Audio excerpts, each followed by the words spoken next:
bicycle, bicycle. I want to ride my bicycle, bicycle, bicycle. Zbog divljanja cijena naftnih derivata sve više Hrvata ostavlja svoje automobile u garažama. Ključevi ostaju u domovima, a iz garaže se izvlače bicikli. Samo u glavnom hrvatskom gradu na širem gradskom području dnevno se vozi više od 300.000 biciklista. Svaki od njih ima svoju priču. Zašto je vožnja na biciklima dobila primat pred automobilima? Bicikl je najkorisnije sredstvo koje može se koristiti u gradu, međutim ovaj grad je potpuno neadekvatan za vožnju bicikla.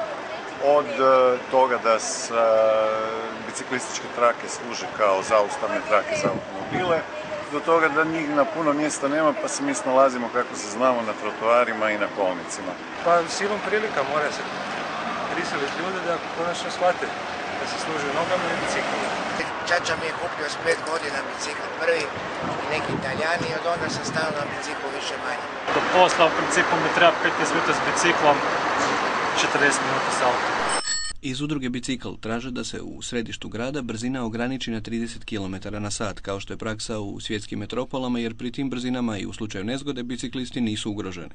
30 na sat nije izabrano bez razloga, to je ograničenje postignuto u cijeloj Europi, praktički u cijelom svijetu, u centrima gradova, zato jer je statistički utvrđeno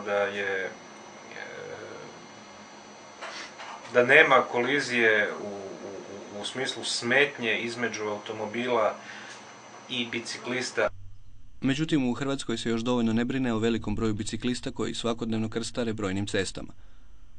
U tjednima koji su pred nama cijene goriva zasigurno će probiti cijenu od 10 kuna. Vožnja na biciklu, bez obzira na financijski aspekt, najbolja je opcija za vruće ljetne dane. Dalje su katastrofalne, to nema paukova da diže ove tu aute koje su jutro tamo preko nje, pa sad ćete parkirati. I svakodnevno imam nezgode jer su vozači vrlo agresivni i vozači automobila i ne poštuju apsolutno nikoga drugoga, tako kao što ne poštuju pješake, tako ne poštuju niti vozače bicikla.